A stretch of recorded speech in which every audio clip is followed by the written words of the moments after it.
Bienvenido a una entrega especial de la entrevista de Plataforma Digital de Metodología. Estamos en el umbral, en el marco del Día Internacional del Libro y el Idioma Español en Venezuela, en América, en el mundo, y tenemos al profesor, al ingeniero Sergio Antillano Armas, un destacado profesional y gran amigo de la casa, que nos acompaña en una entrevista especial de hoy con motivo a su más reciente exposición que se inaugura justo en poco tiempo, este martes 23 de abril, conmemorando el Día Internacional del Libro y del Idioma. La exposición tiene por nombre La palabra nos hizo humanos. Y vaya que me parece bien interesante, Sergio, tu planteamiento. Bienvenido, ¿cómo estás? ¿Cómo te sientes? Muchas gracias. Bueno, yo estoy muy contento de poder inaugurar hoy esta exposición que estamos donando a la Biblioteca Pública del Estado Zulia en su 150 aniversario. En ocasión de que ellos cumplieron 150 años, yo decidí hacer esta donación, este presente a la universidad. Va a ser una exposición que va a permanecer aquí, va a ser en forma permanente, va a estar expuesta, y que es una exposición que aborda un tema fundamental, sobre todo en el día de hoy, que es Día Mundial del Libro, por la coincidencia que es el día del fallecimiento de Shakespeare y de Cervantes, incluso del Inca Garcilaso de la Vega. Coincidieron en esa fecha, aunque no en el mismo año, por supuesto. La exposición recorre el camino que la palabra ha tenido, y en especial la palabra escrita. Entonces intenta contar cómo la primera diferenciación que tuvimos fue la voz. O sea, empezamos a nombrar cosas. Por supuesto, estamos hablando de los hombres primigenios. En las cavernas, los hombres convirtieron esa palabra dicha, esa palabra hablada, la empezaron a convertir en imágenes. Y entonces ahí empezaron a surgir las narrativas. Ellos en las paredes de las cavernas dibujaban animales, dibujaban escenas de cacería, ponían sus manos, quedaron estas marcas de manos. Entonces ese fue el inicio muy primigénico de lo que después vendría a ser un lenguaje escrito, evolucionó. Eso es lo que cuenta la expresión. La expresión cuenta cómo fue esto transformándose. Bueno, hasta la llegada, por ejemplo, de los sumerios, cuando los sumerios empiezan a hacer sus operaciones matemáticas y necesitaban hacer notaciones, anotar algunas cosas que no querían olvidar en la actividad de los mercaderes. Entonces, sobre unas laminillas de arcilla ponían unas marquitas que venían a ser como los futuros números, aún los números no se habían inventado, pero que también era una manera de escritura. Así fueron pasando cientos de años y evolucionando y creciendo la necesidad de escribir, la necesidad de dejar lo que estabas pensando y lo que hablabas, dejarlo escrito. Algunos atribuyen esa necesidad al hecho de querer, de alguna manera,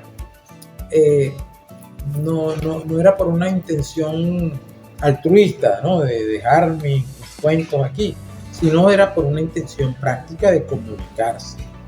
Y entonces se anotaban cosas en arcilla, después se anotaron en los papiros, todos estos primeros soportes hechos de vegetal que tuvieron los egipcios, que cultivaban las plantas de papiro, y entonces de allí lo sacaron, ¿no?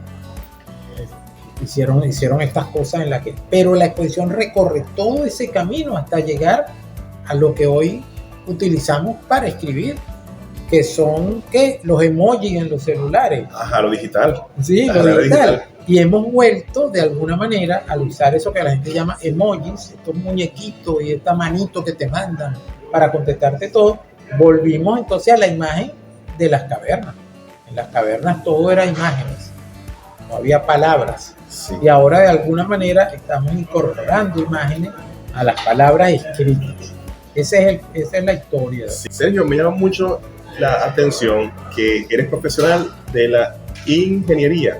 Sergio es un destacado ingeniero civil de la Universidad del Zulia, magíster en planificación ambiental y en comunicación visual. Te vinculas con el arte y viniendo de una familia de un profesor tan querido, tan emblemático como tu papá, el profesor Sergio Antillano, que fue un pionero, un precursor de la Escuela de Comunicación Social de la Universidad del Zulia. ¿Quién te vinculó?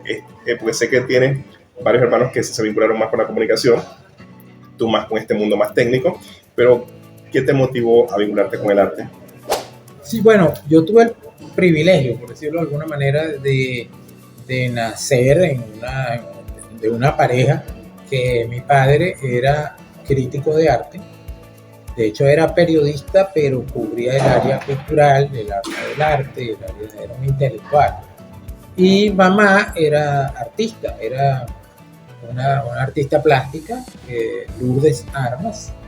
Y entonces ella pintaba, ella era dibujante, ilustradora y artista plástica. Entonces, naciendo en ese hogar, ahí hay un marcaje, ¿no? Ajá, sí. Entonces, después está lo otro, era una casa llena de libros, llena de obras de arte. Como este espacio en que estamos. Exactamente, llena de obras de arte, llena de libros.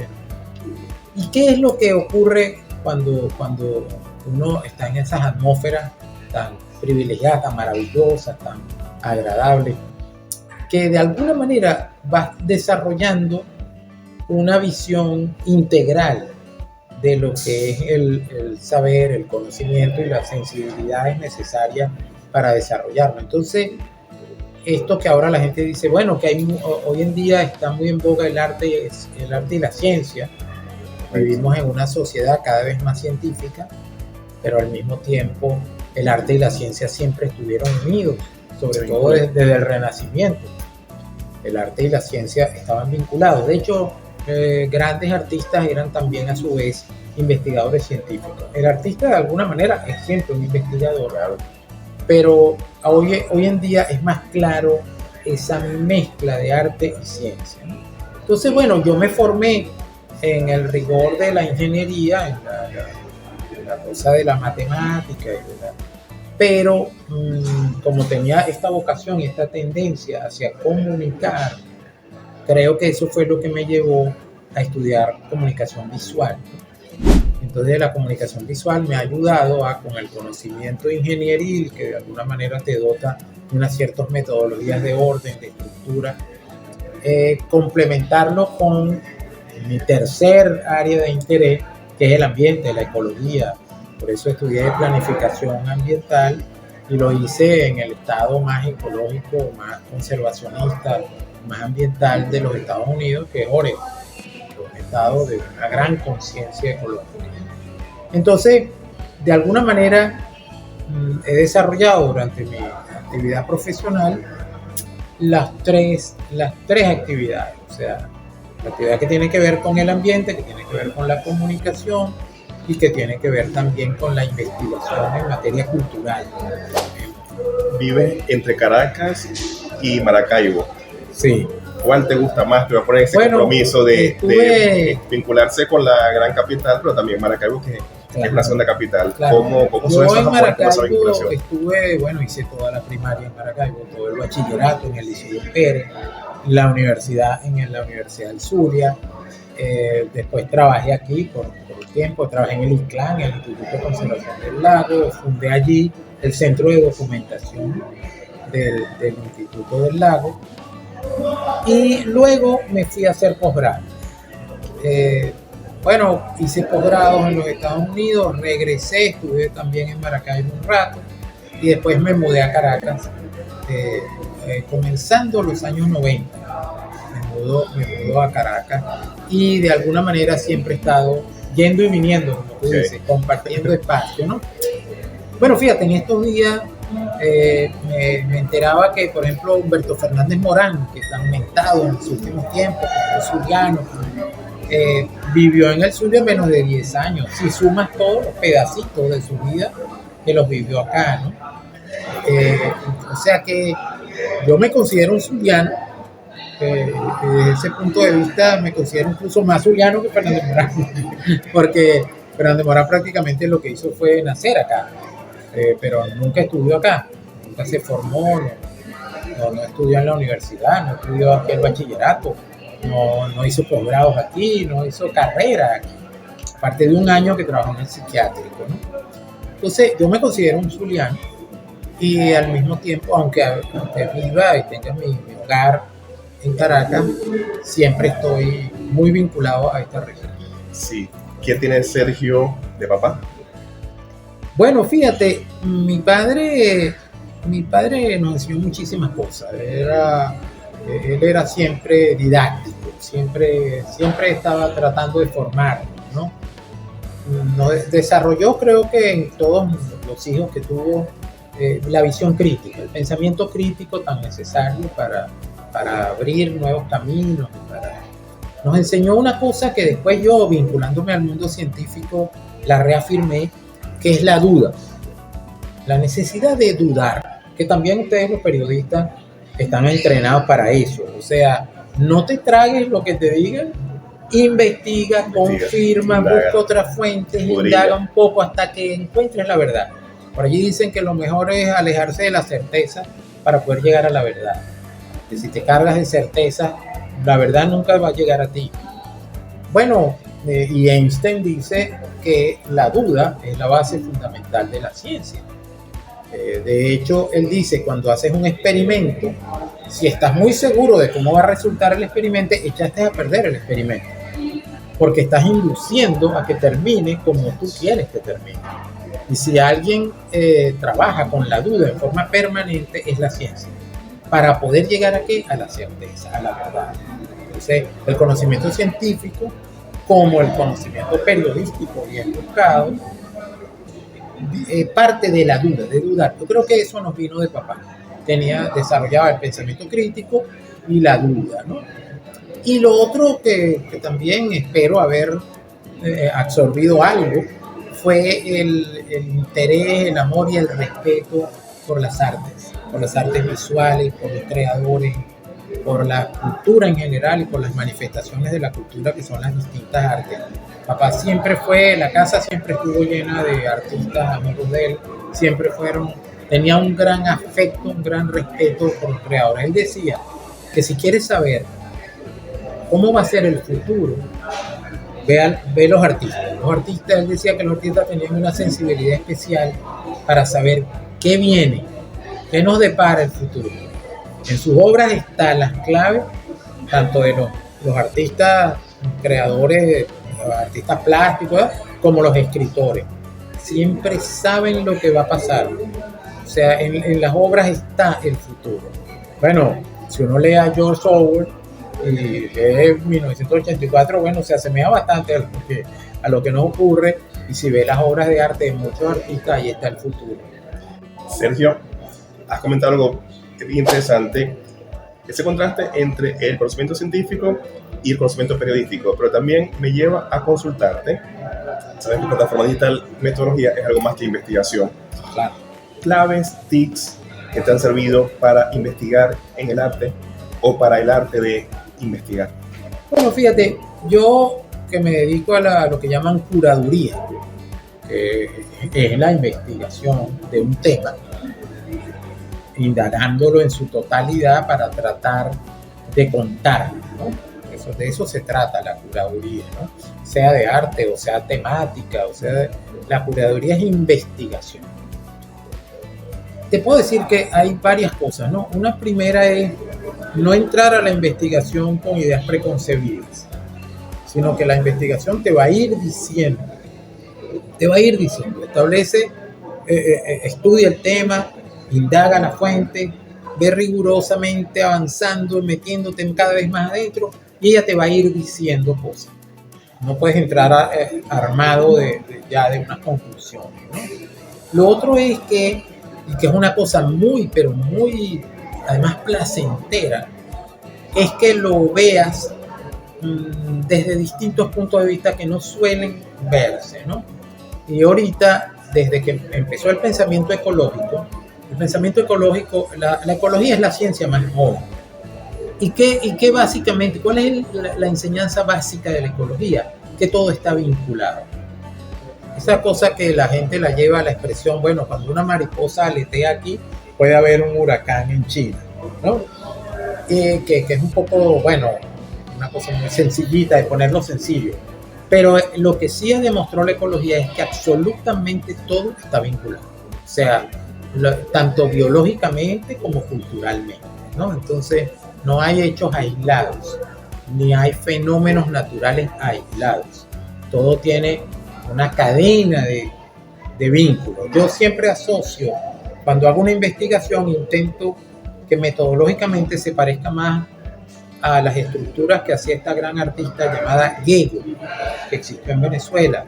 Vivió en Venezuela, era una europea que se radicó aquí y aquí desarrolló una de las artes que está siendo más que investigada en los últimos tiempos y que es reconocida, Gego, G-E-G-O. Y las estructuras que ella hacía eran reticulares, ¿no? Y permiten de alguna manera servir de ejemplo a cómo se debe realizar una investigación. Eso te permite verlo de distintos ángulos, y ver los vínculos, que es muy importante, el vínculo entre una cosa y otra, entre un hecho que tú compruebas en tu investigación y resulta que mucho más allá está la consecuencia de este hecho. Entonces eso sería otra manera de... Y lo otro es que tengas un propósito. O sea, cuando investigues, lo hago desde lo que conozco, que es la curaduría, tengo un propósito. O sea, tu propósito tú lo estableces. Bueno, voy a investigar un poco para tal cosa, ¿no? O sea, voy a investigar, no investigar sin saber qué vas a hacer con eso, qué es lo que... Yo creo que esas cosas ayudan mucho a que tu investigación sea mucho más útil y mucho más abierta. O sea, que el pensamiento que estás de alguna manera desarrollando en tu investigación abarque de una manera más plural los distintos campos que se vinculan a él. Te puedo dar un ejemplo. Por ejemplo, esta exposición que traemos a la biblioteca es sobre el lenguaje escrito, sobre la escritura, pero en esa exposición hay muchas ramificaciones. Bueno, las plantas de papiro que hacían los egipcios, entonces ahí hay una conexión con la biología, de dónde venían los soportes, ¿verdad? Pero está también, cuando hablamos de lo que pintaban los hombres en las cavernas, que fueron los primeros lenguajes, estamos hablando de antropología y estamos hablando de estudio del ser humano. De hecho, en la exposición hay un buen número de códigos QR que permiten, los códigos QR estos que permiten que tú con tu celular lees el código y te lleva a una profundidad en un tema particular.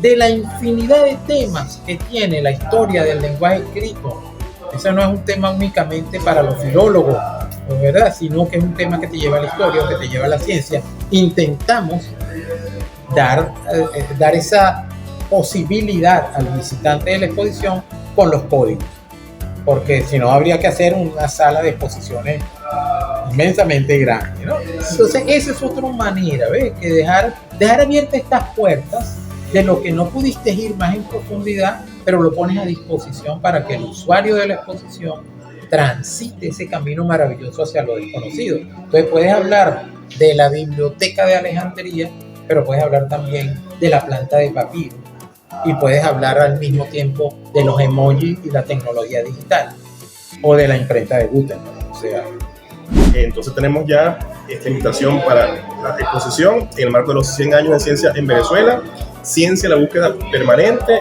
y la palabra nos hizo humanos. Sí, las dos exposiciones que hemos traído al sur. Desde este martes 23 de abril, ¿hasta qué fecha? La de la palabra va a estar desde el 23 de abril y va a quedar permanente en la biblioteca, va a ser parte. Excelente. De hecho, hay una cosa que me gustaría recalcar, que es que esta exposición se incorpora a la estructura física de la biblioteca, pero también esta exposición va a ser un servicio más de lo que da la biblioteca. Porque porque la exposición misma va a ser un sitio de investigación, va a ser un sitio para el estudio, va a ser un sitio para el disfrute. O sea, ella va a ser como si fuera una biblioteca más dentro de la biblioteca, sobre todo con la información que presenta, pero también con los emojis y con la reflexión a la que llama. La exposición llama a reflexionar sobre el grave daño que se está haciendo a los más jóvenes y a las generaciones futuras al no poner énfasis en la enseñanza de la escritura manuscrita. La escritura manuscrita. Exactamente. Ficha personal. Bueno, el no enseñar a nuestros niños a escribir con la mano, con agarrar el lápiz y escribir, al nosotros mismos no hacer esto que tú acabas de hacer. Sí, de esto escribir, es muy eso, bueno, imagínense que los neurólogos están alertando de que en la edad temprana del ser humano, aprender a escribir les desarrolla algunas neuronas que en tu cerebro se van a ocupar de tu capacidad motriz, lo que llaman la motricidad fina. Te van a ayudar con eso. Yo digo que si no se enseña, como está ocurriendo ya en varios países ya eliminaron la enseñanza de la escritura a mano en las escuelas. Ya no se enseña, los niños llegan directamente a una laptop o a una PAL o a una tablet. Entonces, ¿qué está ocurriendo? Ese es un área importante y fundamental. Claro, de entonces esas neuronas no están desarrollándose, no las están.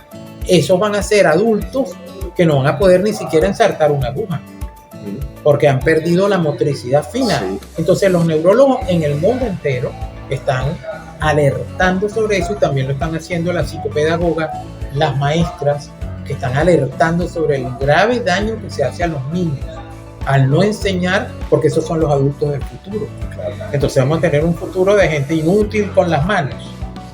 Eso está en la exposición. Vengan a la exposición, vean lo que allí se plantea, y ahí hay una serie, como les digo, de códigos QR que los van a llevar a documentos importantísimos sobre ese tema. Pero sí, yo creo que es importante para hacer la reflexión de valorar lo digital como contenido, como producto, porque estamos en una era tecnológica, como has dicho, pero también no siendo esto un poco de la vieja escuela, volver a los orígenes, a la esencia de lo que significa pues aprender lo esencial que todo ser humano, desde niño, en su formación, debe tener. Gracias al ingeniero Sergio Antillano Armas, quien compartió con nosotros esta entrega especial de la entrevista Plataforma Digital Metodología en el marco del Día Internacional del Libro y del Idioma Español, con una muestra excelente que los invitamos en la Biblioteca Pública del Estado Zulia María Cancaño desde este martes 23 de abril. 100 años de ciencia en Venezuela, ciencia, la búsqueda permanente y la palabra nos hizo humanos. Y vaya que esta conversación con Sergio nos hizo más humanos, más científicos, más investigativos, pero sobre todo nos cultivó el interés, la curiosidad de conocerte. Gracias, Sergio. Gracias. Y con Sergio despedimos este espacio especial. Hasta una próxima ocasión. Muchas gracias.